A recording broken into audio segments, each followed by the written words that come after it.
every story appears ordinary until you see the core side of it. And what you're looking for is the story behind the news. We bring it to you from Lagos, the commercial capital of Nigeria. Giving you all sides and political stories round the clock. Every detail from the start line to the final whistle. CoreTV News, expanding your view.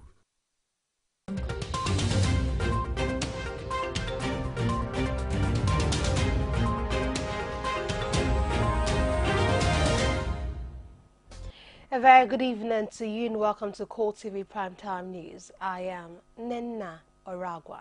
On our top stories tonight.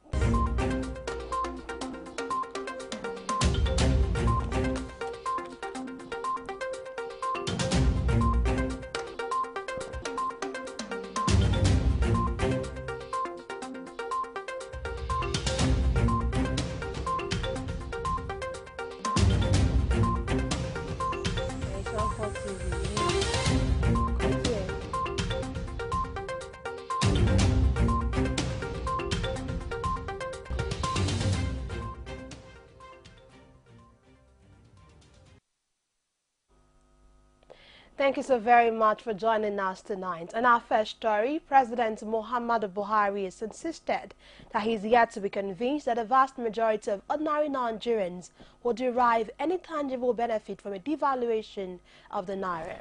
Speaking at a meeting with members of the Council of Retired Federal Permanent Secretaries, President Buhari says he still holds the conviction which motivates his principled resistance to devaluation in his first tenure as head of state. President Buhari expresses gratitude for the Council's pledge of support for the successful implementation of his administration's change agenda, especially in the priority areas of improving security, curbing corruption and revitalizing the national economy. The Council of Retired Federal Permanent Secretaries was established in 2004 to serve as a platform for retired permanent secretaries to offer constructive advice to government on key policy issues. The issue of battery and executive recklessness is becoming too rampant, and this ugly trend has continued unabated across all spectrum of our society. This time, it is the National Assembly, the highest lawmaking arm of government in the country, that this disgraceful act has been committed. The victim is the female lawmaker Onyemachi Mrakpo of the People's Democratic Party, representing Aniocha North, Aniocha South, Oshimili North, Oshimili South, Federal Constituency of Delta State. National Assembly correspondent Emmanuel Hijene tells us more about the battery and the female lawmaker in this report presented from our studios. Members of the lower chamber are visibly angered at the action of the Controller General of Prisons, Dr. Peter Ekpendu, and his aides when the report of an assault on a female lawmaker was presented on the floor of the House. According to the report, all hell was let loose on the lawmaker as she was brutally slapped and called unprintable names by aides of the Controller General when she attempted to overtake the convoy during his visit to the National Assembly. Lawmakers are totally distraught by what they describe as barbaric, uncivilized and embarrassing acts and are not sparing anything in expressing their thoughts on the unfortunate incident. She called me, she was crying, she was in tears. I didn't even know how to address the situation because I'd never heard of a situation like that. We must unite against violence against women. It cannot be tolerated in any form, in any context, in any circumstance, by any political leader or government. The members are also questioning the competence and the sanity of the Controller General, who will allow his aides to perpetrate such an arbitrary act of abuse of power. The House is mandating the Committees on Interior and the Police to invite the Controller General of Prisons to appear before it on Tuesday. Consultation and a transparent election of leaders at his national convention slated for May in Port Harcourt is an essential ingredient for the People's Democratic Party in its bid to regain its lost glory. The ex-ministers forum of the party also says it will continue to interact with all organs of the party to move it forward. Our correspondent Kazim Kasali has more in this report. This is the latest in the series of the meetings and press brief by members of the Forum of Former Ministers of the People's Democratic Party. After a wait by journalists lasting several hours, the ex-ministers rose, and briefing the press on behalf of the group is Kabiru Tani Moturaki. We considered extensively and affirmed our earlier position regarding the leadership of the party on the principle that while the minority will have their say, the majority will quite understandably have their way. He says the forum will continue to interact with all organs of the party to improve its fortunes. Should the convention not produce officers of the party that reflect the will of the people, it will portend continued disaster for the party in popular national elections. The forum also calls for transparency in the election of new leaders for the party at its convention slated for Port Harcourt in May. Kozim Kasali, CoreTV News, Abuja. The federal government has advised the police to work towards eradicating custodial violence against suspects and other detainees in their custody. In a speech delivered at the inaugural Strategic Police Management Conference, the economic advisor to the president, Adeyemi Dikmeolu, says the idea of conventional statements obtained by the police was militating against the successful prosecution of criminals. He points out that most conventional statements were often disputed in courts, as the suspect claims such statements were written under duress. The official further asked the police to ensure an improved investigation and prosecution of suspected criminals. The Kaduna State Police Command says it is committed to the protection of the fundamental human rights of the general public in the course of carrying out its task of policing the state. Commissioner of Police of the Kaduna State Command, Adamu Ibrahim, reaffirmed this while addressing journalists in Kaduna. Our Kaduna State correspondent has more in his reports. On arrival, assembled both officers and men of the command. This is the maiden briefing by the Kaduna Police Board since assuming office early this month in the state's police command. In the briefing tagged Harvest of Kidnappers, Commissioner of Police Adamu Ibrahim says the police is how to intensify its crackdown on crimes and criminals, assuring that the officers and men of the force will carry out their duty according to the dictates of the rules of engagement. Very fundamental, zero tolerance to corruption. We also need to make Kaduna safe. However, we should buttress the fact that the security situation in the state is not as bad as being bloated by some sources. Adamu Ibrahim therefore wants officers and men of the Nigerian force on indiscriminate arrest, calling on members of the public not to be intimidated by criminals. To commend the cooperation of the public in availing the police with useful information and to assure them of the command's readiness to degrade the capacity of criminality and render them susceptible to arrest and prosecution in Kaduna State. Shortly after the media briefing, the State Police Command paraded a total of 41 criminal suspects arrested in various parts of the state for crimes including kidnapping, cattle rustling, armed robbery, car snatching, rape, among other crimes. Weapons and other items recovered from the suspects were also paraded to journalists. The Nigerian Army says the curfew imposed in Maiduguri as a consequence of the Boko Haram terrorist activities in the northeast is still in place. In a statement signed by its Deputy Director, Public Relations, Colonel Mustafa Ankar, the Army decries the report that some members of the public have been violating the orders in the curfew imposed in Maiduguri and its environs. He points out that the violations of curfew threaten the relative peace being enjoyed in Maiduguri town. The Army, however, reaffirms that the curfew is still on from 9 p.m. to 6 a.m. Amnesty International says Nigeria's army killed hundreds of men, women and children from a minority Shiite Muslim sect last December. Amnesty Director Netsanes Bailey said more than 350 people were believed to have been unlawfully killed by the military between December 12 and 14. It also accused the military of making considerable effort to cover up these crimes. Nigerian Army has, however, denied the claims. The spokesman for the military, Colonel Sani Usman, said the amnesty report lacks credibility. He described the report as hasty, one-sided, biased and aimed at arriving at a predetermined objective. Colonel Usman pointed out that the group should allow the inquiry and all other relevant agencies to complete and submit the reports before jumping to conclusions. A non-governmental organization has come to put sticker to the faces of widows of fallen army heroes killed by insurgency in the northeastern part of the country. 22 Mod Division of Sobi Barracks and Ilori received items worth millions of naira from a non-governmental organization to show appreciation to wives of the fallen heroes who lost their lives in defending the country's unity, protecting life and property. May their soul rest in perfect peace.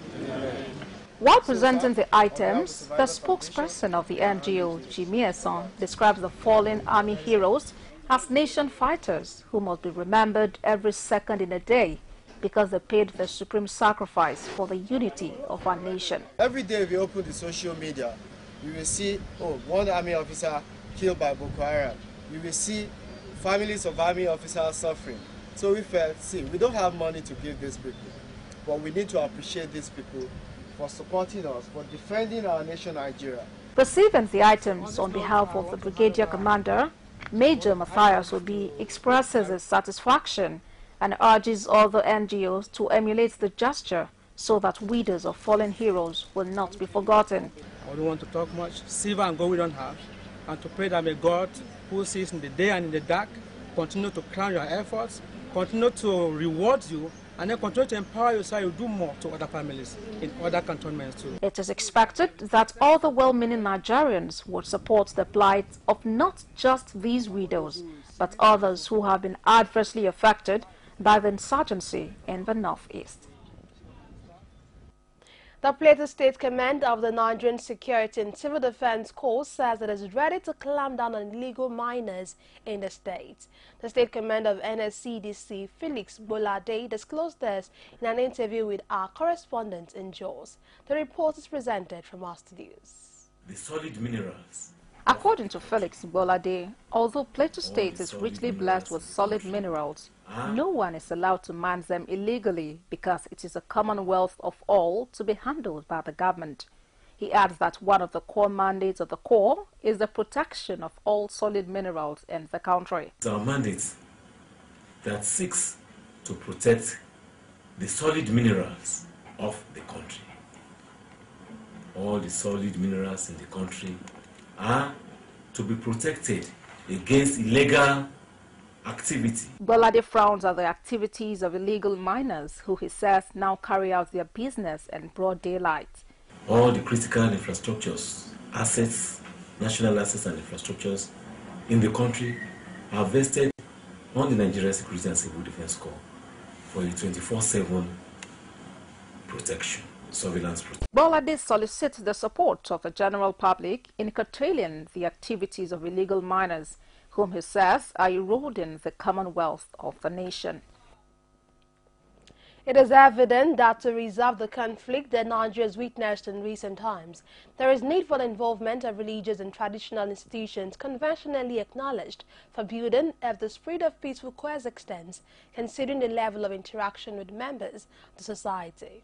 This was the main thrust of a conference organized by the Correspondence Chapel of the Nigerian Union of Journalists, Kaduna State Council, with the theme Ethno-Religious Harmony and National Development, the Role of Security Agencies, Religious Bodies, Media and the Political Class. Our Kaduna State correspondent now reports. When we don't preach and teach and the keynote speaker at the event chided religious leaders for the incessant crisis experienced in Kaduna State over what he refers to as their inability to teach their followers the true gospel of their religion. He says there is need for families, civil society groups, non-governmental organizations, religious and traditional leaders to take the lead in supporting government at all levels in realizing peace and security through dialogue, negotiation and education. So I want to challenge us that nation building is not the job of a governor, it's not the job of a president, it's not the job of people in power, it's the job of everybody. But we cannot achieve that when we don't tell each other the truth, when we say something in the public and privately we change what we say. The Secretary General of the Jamaatul Nasir Islam, GNI, represented by Yusuf Haman, says For a desired peaceful and secure society, religious and traditional leaders need to enlighten the people and create awareness among members of the public on the need for peaceful coexistence.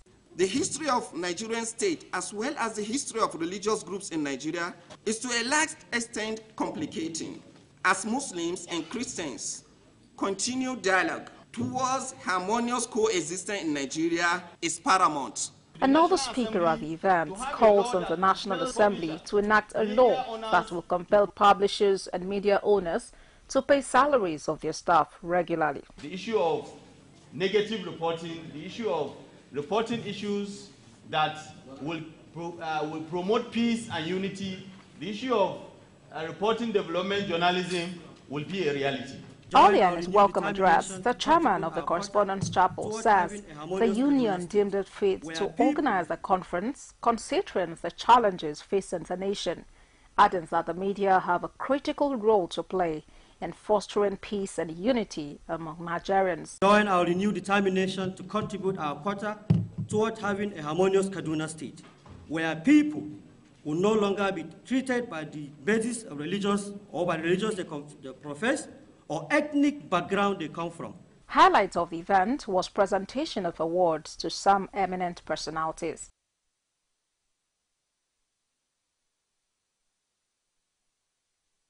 Coming up after the break, the unknown men kidnapped 3 officials of the Osun State government. Bringing details of this and more after this break, but stay with us. With over 7 billion of world population and still counting, the world needs to hear you now than ever. Whatever your ministry or vision is, Gospel Africa will help get you there faster than you think possible.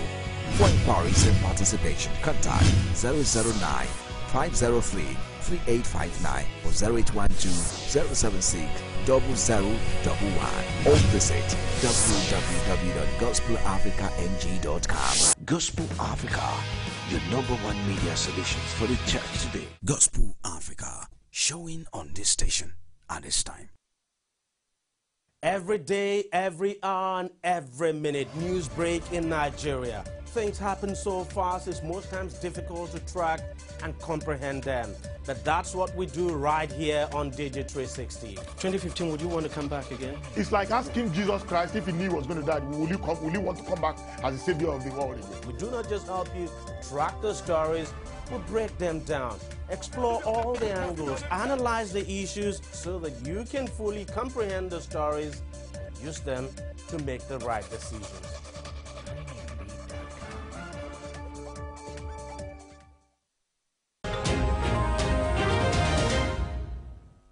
Glad to have you back at still CoreTV Primetime News. A quick recap of our top stories.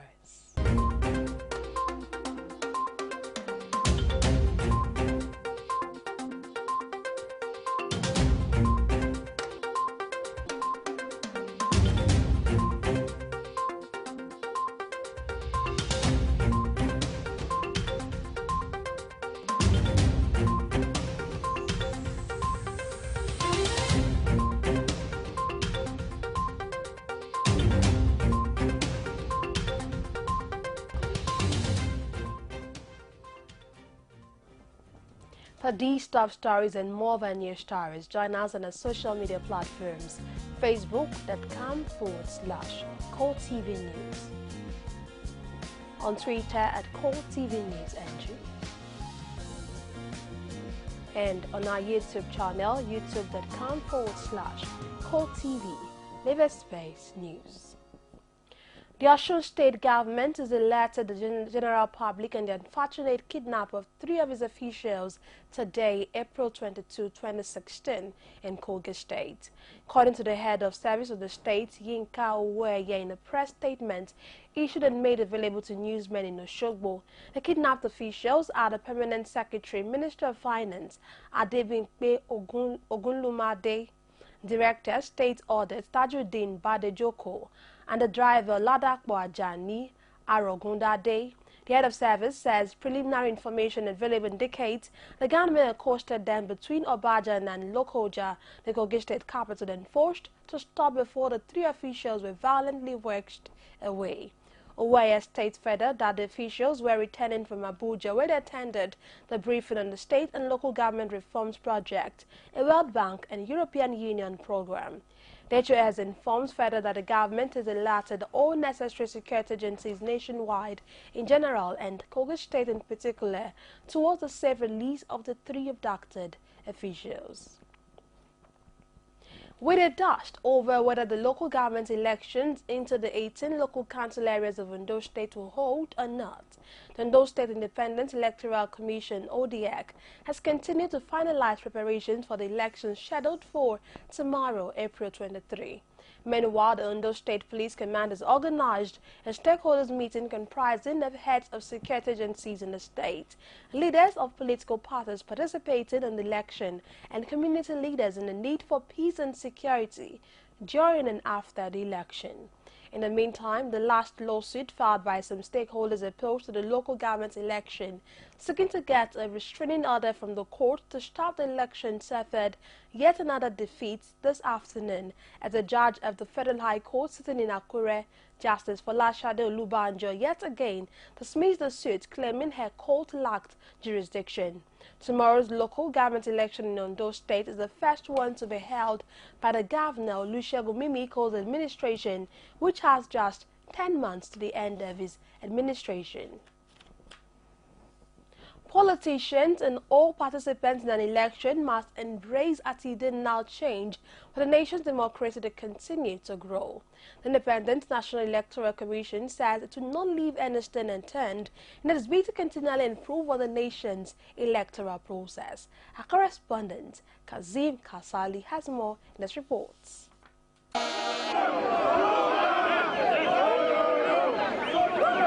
These obviously happy people are celebrating as the Independent National Electoral Commission hands over the certificate of return to winners in the recently concluded FCT local council elections. In a speech at the occasion, Supervisory National Commissioner for INEC for the North Central Zone says the level of violence and malfeasance in the election is unacceptable. She says the Commission will not relent in its efforts to take the nation's electoral process to the next level. I would like to use this opportunity to reiterate that violence and breaches of election guidelines are not permissible, and the Commission will not reward such illegal conduct. For their part, some of the newly elected chairmen says the certificate of return will spur them to ensure that they truly deliver the dividends of democracy to the people of the grassroots. Not minding your tribe, not minding your region. I want to see AMAC truly united. Okay, indigenous, non-indigenous, one, becoming one people in a more united area council. I assure the people of Area Council that within a short time, positive changes are going to emerge in Area Council, ranging from infrastructural development to even human development. They should expect nothing less than quality service. I want to focus on education because so many of our children, because of poverty, the parents find it difficult to sponsor their children. While the celebration on the part of these newly elected chairmen and their supporters continue, the people at the grassroots in the FCT wait in anticipation of the dividends of democracy after voting in leaders of their choice. Kazim Kasali, CoreTV News, Abuja. The Taraba State House of Assemblies received the report of the Committee on Public Petitions, Internal Security, Ethics and Privileges and the Killing of Villagers by Herdsmen in Gashaka local government.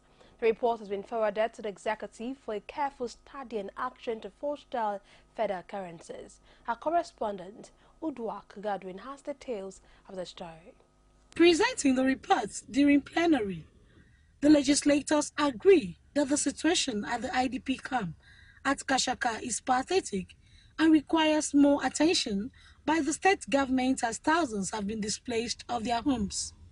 There should be a level environment, security-wise, for these people to go back to their communities, to their villages. because farming season is just coming in very fast, and they want to go back and pick up all the pieces of their lives and then start their lives all over again.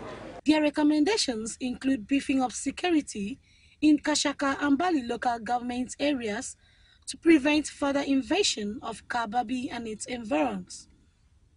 The lawmakers are also recommending that a high-powered committee be put in place to investigate the true source of the attack on the communities in Kashaka, with a view to taking appropriate measures on any sponsored group that may have aided and abetted the invasion of the communities. And there should be constant, meeting between traditional rulers and security agencies, and then they will briefing security agencies what is happening in their domain. Members commending the job unanimously adopted the report, and the Speaker directed the executive arms be informed about the resolution of the House for immediate action. The House Committee on Public Petition, Internal Security, Ethics and Privileges on the killing of villagers by herdsmen in Kashaka is hereby adopted alongside with all the amendments and additional recommendations made. The communities had been attacked on April 10th by suspected Fulani herdsmen, claiming the lives of over 15 persons and displacing thousands more.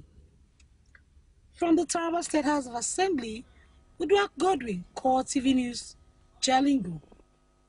The 12th Governing Council of the University of Jos has approved the appointment of a new Vice-Chancellor for the University in person of Professor Sebastian Sedi Maimako, who is the Dean, Faculty of Management Sciences, University of Jos.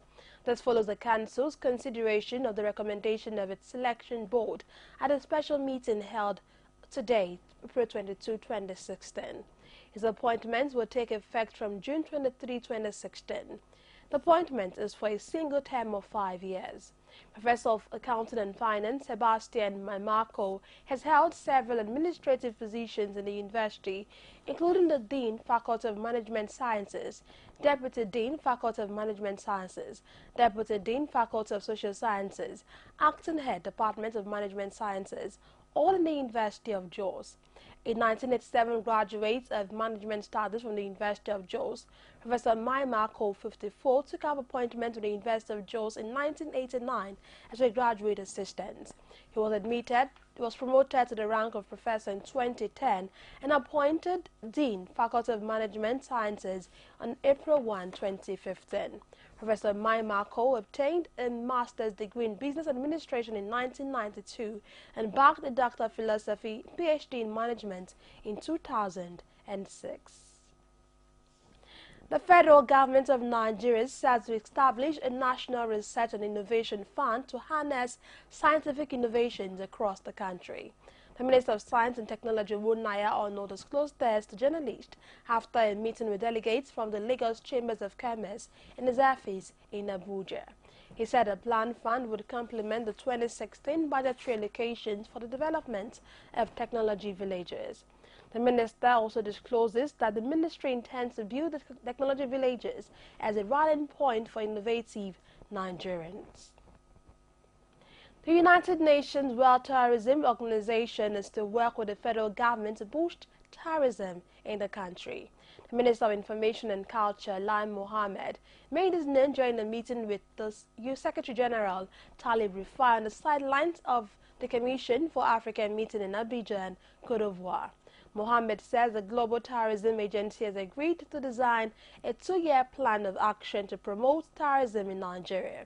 Rifai expresses happiness that Nigeria is back in the agency, adding that the nation is too significant to disconnect from the organization. The United Nations World Tourism Organization promotes tourism as a driver of economic growth, inclusive development, and environmental sustainability, while providing leadership and support to the sector in advancing knowledge and tourism policies globally. The European Union says it is investing €12 million in Nigerian economy so as to strengthen the quality policy of Nigerian products. The head of Trade and Economic Section, European Delegation, Filippo Amato, made his name at a workshop on development of standards and engagement of the private sector in Abuja. He says there is need to improve the quality of Nigerian products as well as ensure that the health of Nigerians are not affected by substandard products. Our correspondent, Kikelomo Okere, completes the story. Nigeria is one of the most promising producers in the world, as agribusiness is a great potential in Nigeria. But due to over-reliance of Nigerian export and government revenue on oil, the Nigerian economy is going through a difficult period. The European Union says it is supporting Nigerians' efforts aimed at improving the standard and quality of its product through various programs.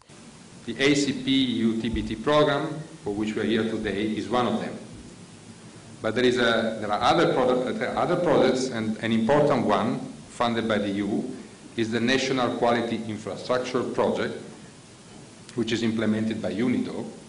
He adds that the workshop is to provide technical support to all Nigerian stakeholders that are involved to EU ban on Nigerian dried beans, adopted in June 2015. And let me also clarify that this ban will be lifted as soon as the EU will receive guarantees from Nigeria that an adequate official control system has been put in place to ensure that dried beans exported from Nigeria are no longer dangerous for human health. Acting Director, Standard Organization of Nigeria, says the workshop is to increase the capacity of the organization in order to assist small and medium enterprises so as to add value to certain agricultural products, adding that the workshop will assist Standard Organization of Nigerian laboratories to become ready for accreditation by international recognized body.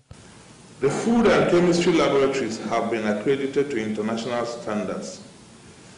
That is ISO 17025, thereby ensuring that test results emanating from these laboratories are acceptable all over the world. Nigeria will succeed in its diversification efforts with the support of the European Union and other countries interested in doing business with her. Kikelomo Okere, CoreTV News, Abuja. The delay in the assent to the 2016 appropriation bill has been generating lots of reactions among the Nigerian citizenry. With a blame game between executive and legislature, Nigerians are subject to wait endlessly on the passage of the budget.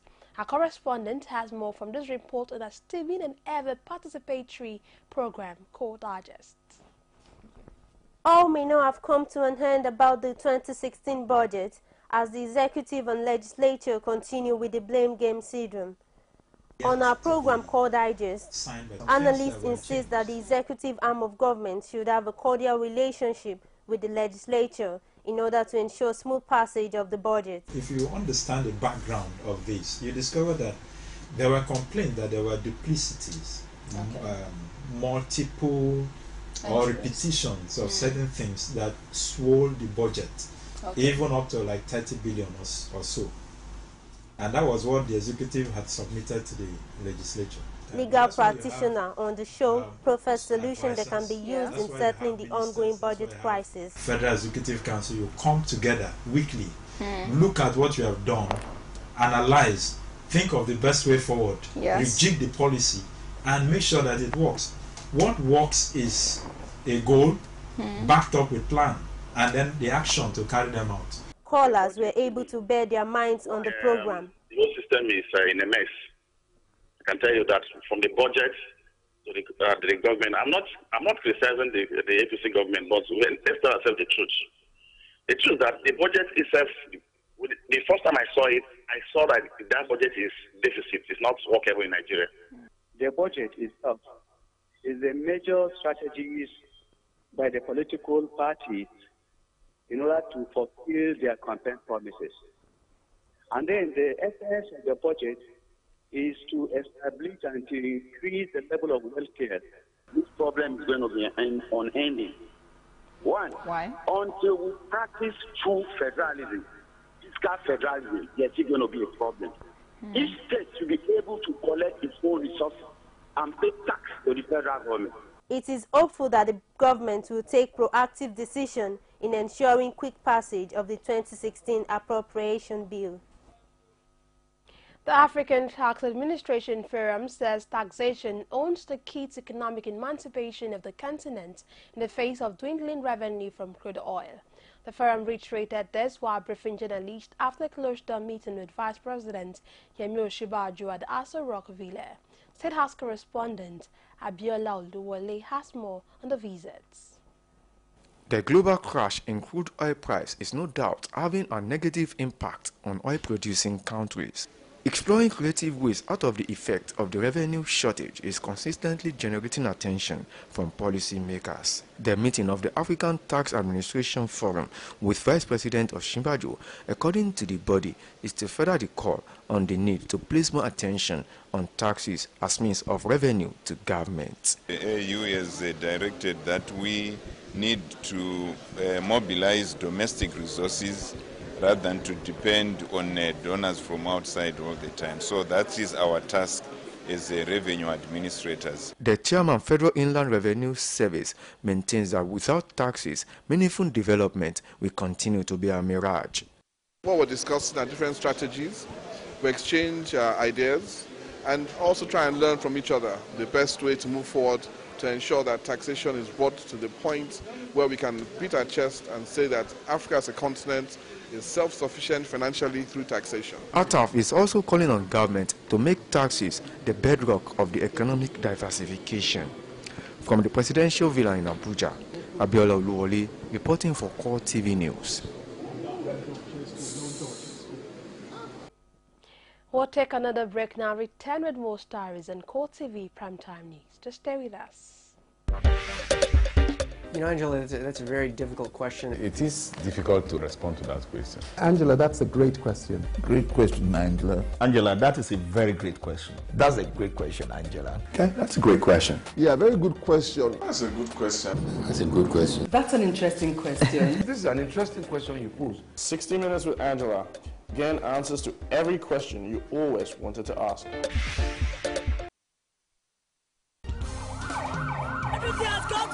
CoreTV News now live on all Androids. Welcome to CoreTV Primetime News. Download CoreTV News app from your Play Store. Click on the menu to see all our top stories from politics, sports, business, foreign news and live TV to watch us live on your mobile. I want to know why I should be believing them. You can also click on video to see all our YouTube videos. CoreTV News, a 24-hour news station.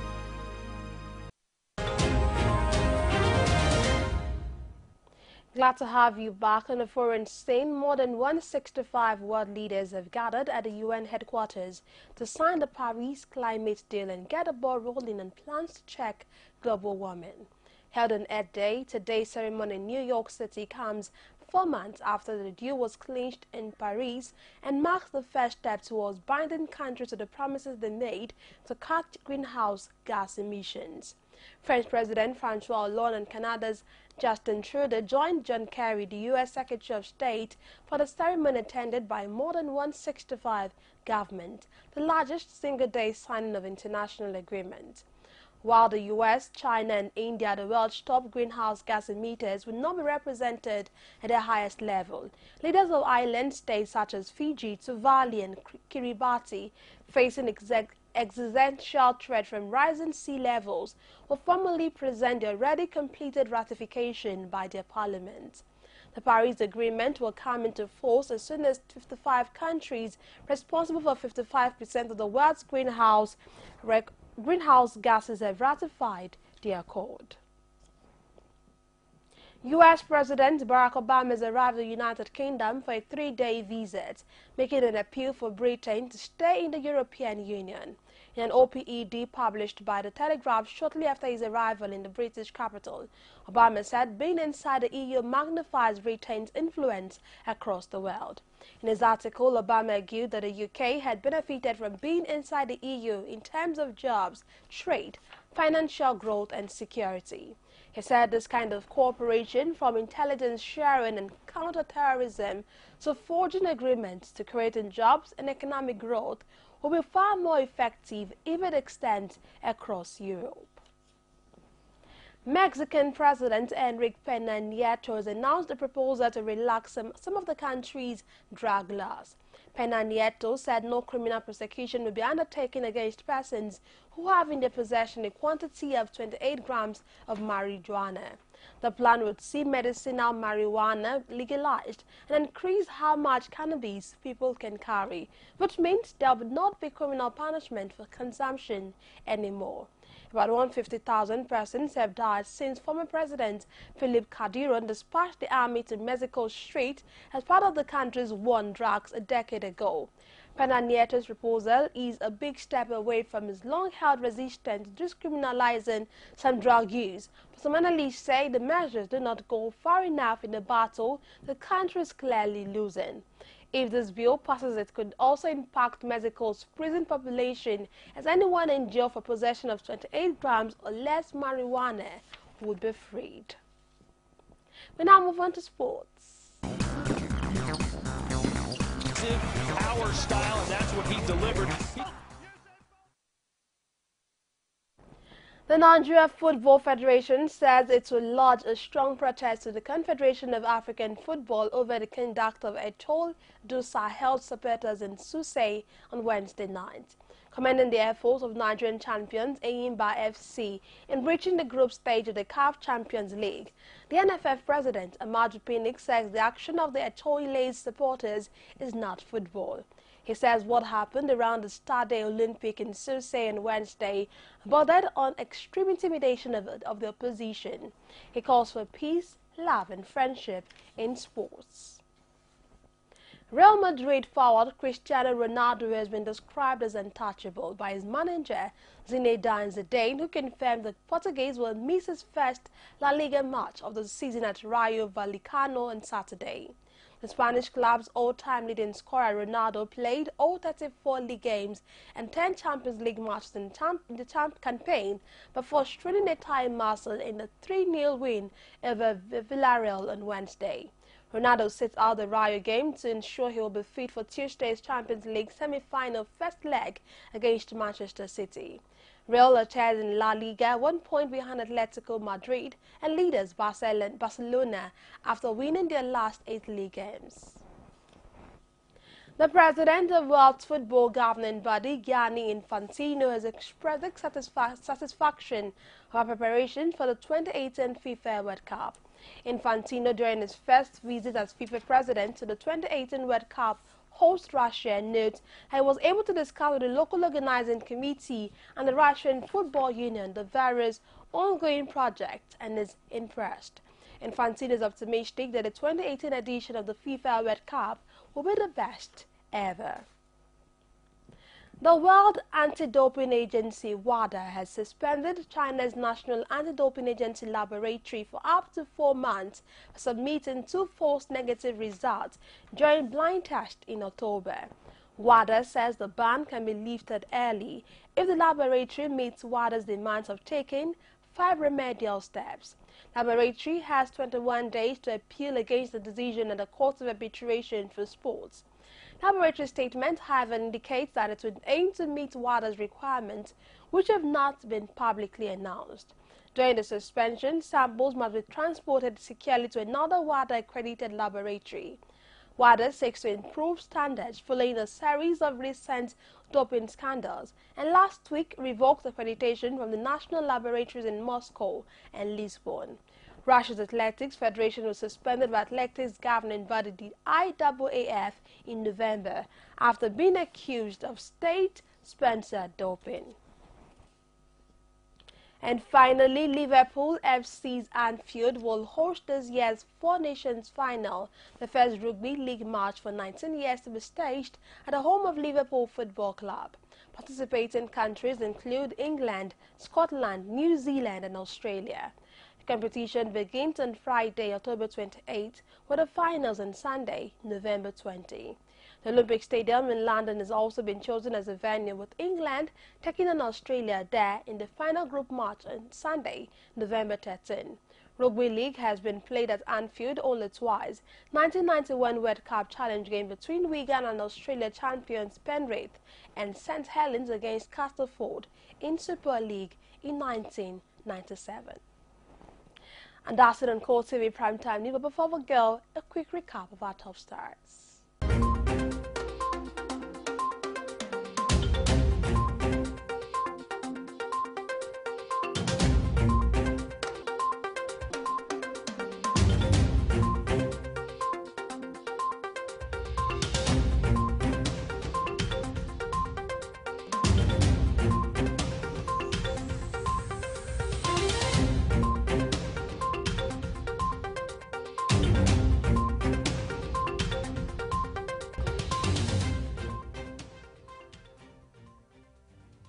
Very much for staying with us tonight. I am Nina Oragwa. Do have a beautiful night rest.